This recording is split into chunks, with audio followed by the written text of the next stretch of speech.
Hey, everybody, we are back. Show number 2. Last week, we came to you with humor, hope, had a great guest, Amy Fast, and my partners and I, TJ and Joe. We're here today to talk to you about optimism, the importance of being hopeful and confident about the future.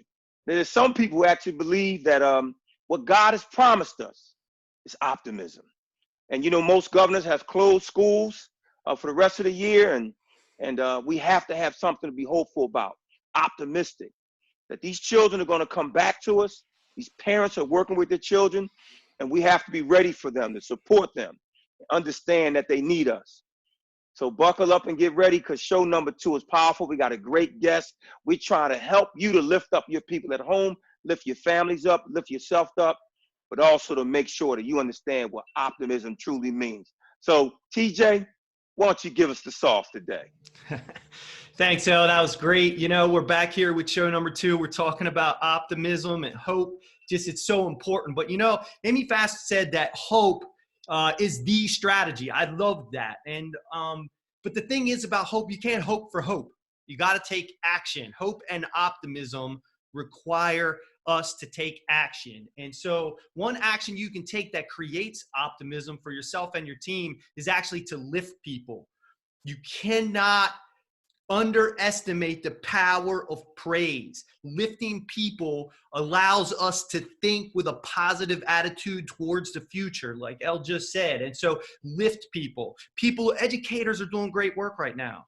Find the time to send somebody a text. Do it now. Send somebody a text right now and say, you are doing great work. Be specific with what that is and why it's so darn important for kids. Joe, can you tell us something else? Absolutely. That's a great strategy. I do believe we need to lift one another. We rise as well when we lift folks. So I'm going to add to that, TJ, with gratitude. Despite all that we're enduring, and I know this is a really tough time for so many people, whether it's the illness itself, whether it's unemployment, COVID-19 has really taken a toll on our communities. But we also believe in the work of Martin Seligman, Learned Optimism. His book is phenomenal. You can cultivate optimism and really do that through this sense of gratitude. There's still a ton to be grateful for and recognize those things each and every day. But we do have a special treat today for you. We have our guest, Joe Sanfelippo. Joe is a phenomenal superintendent of the year, speaker, author. Consider him a friend of ours. He also really just does a ton to cultivate culture and communication. And here's his message.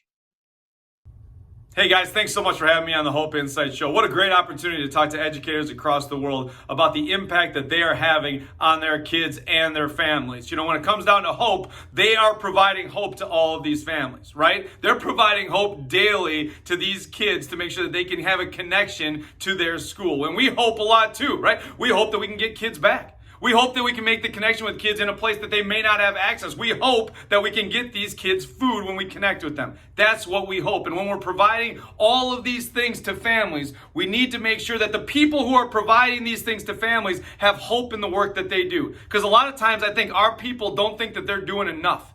And I know this for a fact. I was having a conversation with a first grade teacher the other day, and she said, Joe, I'm making better connections with my kids. Like, I feel like I'm more connected to my kids, but I don't think I'm giving them enough instructionally.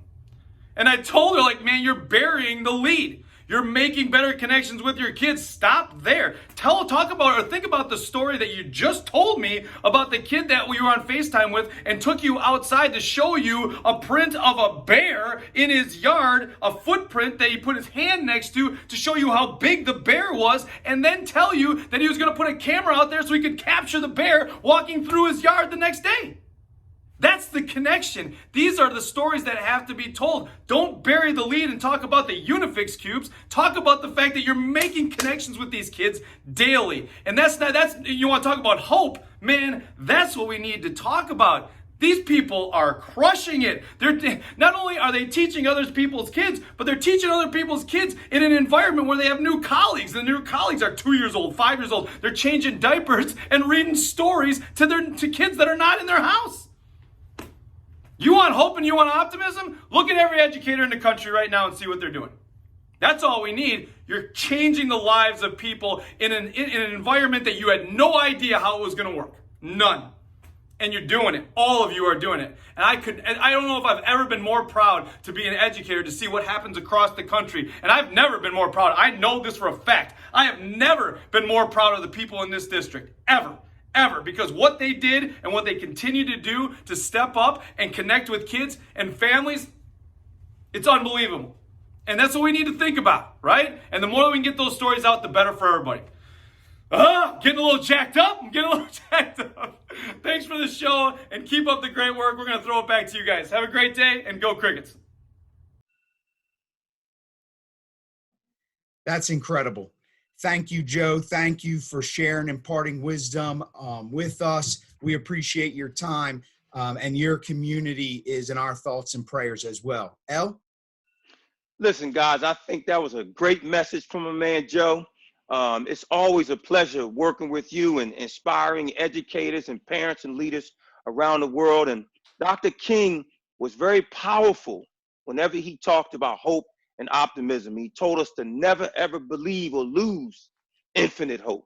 And we have to make sure that we keep that and be optimistic about the day when those children walk back into our schools and need us to say that I loved you before I ever met you.